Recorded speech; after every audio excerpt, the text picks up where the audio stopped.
നാരായണീയമൃതം ദശകം 55 കാളിയമർദ്ദനം.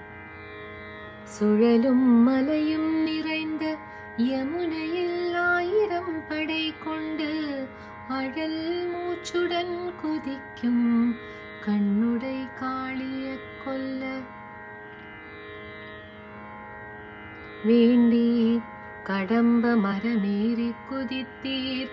கடிக்க இயலா காளியன் இறுக்கி பிடிக்க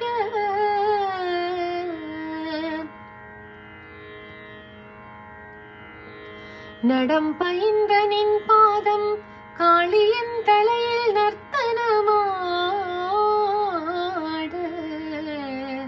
காண்போர் தவிப்பு வியப்பாய் மாற சலங்கைகள் கொஞ்ச நின் நடனம் தொடர காணக்கண் கூடி போதாதே நின் எழில் நடம் கண்டிடவே குருவாயூர் தன்னிலே குடிகொண்ட மன்னனே குருவாயூரப்பனே தீராத நோய் தீர்த்து மாறாமல்